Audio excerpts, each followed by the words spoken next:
கஷ்டங்களை தீர்க்கும் கார்த்திகை தேய்பிறை சஷ்டி. முருகப்பெருமானுக்கு விரதம் இருக்க உகந்த திதியாக சஷ்டி திதி கருதப்படுகிறது. ஏனெனில் சஷ்டியில் விரதம் இருந்தால் குழந்தை பாக்கியம் கிடைக்கும் என்பதை அடுத்து கார்த்திகை தேய்பிறை சஷ்டி விரதத்தின் பலன்கள் குறித்து அறிந்திடலாம். 6 தீப்பொறிகளிலிருந்து முருகப்பெருமான் தோன்றியதால் அவருக்கு எல்லாமே 6 என்ற அடிப்படையிலேயே உள்ளது. முருகனின் மந்திரம் 6 அக்ஷரங்கள் கொண்ட சரவண பவ என்பதாகும்.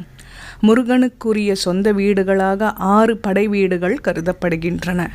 இவை எல்லாவற்றையும் விட 6 கார்த்திகை பெண்களால் வளர்க்கப்பட்ட முருகனை அன்னை பார்வதி ஒன்றிணைத்த போது 6 முகங்கள் கொண்டவராக முருகப்பெருமான் திகழ்ந்தார்.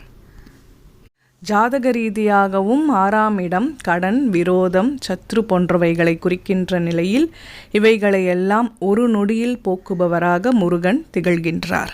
இவ்வாறாக 6ஆம் எண்ணுக்குரியவராக முருகன் இருப்பதாலேயே திதிகளிலும் 6ஆவது திதியான சஷ்டி திதி முருகனுக்குரியதாக உள்ளது.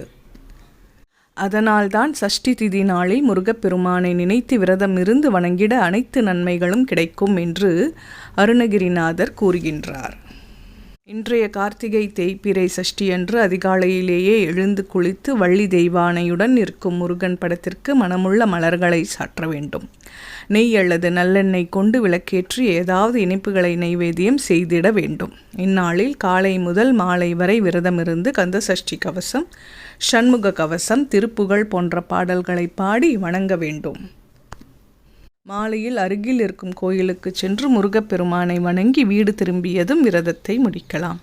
அவ்வாறு விரதமிருந்து வழிபட தடைப்பட்டு வரும் திருமணம் நல்ல வரன் கிடைத்து விரைவில் நடைபெறும். குழந்தை பேர் இல்லாதவர்களுக்கு குழந்தை கிடைக்கும். தொடங்கும் காரியங்களில் வெற்றி கிடைக்கும். தொழில் வியாபாரத்தில் லாபம் அதிகரிக்கும். முருகப்பெருமானுக்கு எதன் காரணமாக எல்லாமே 6 என்று அடிப்படையில் உள்ளது என்பதை உங்கள் உறவினர்களுக்கும் நண்பர்களுக்கும் அறிந்திட பகிர்ந்திடுங்கள்.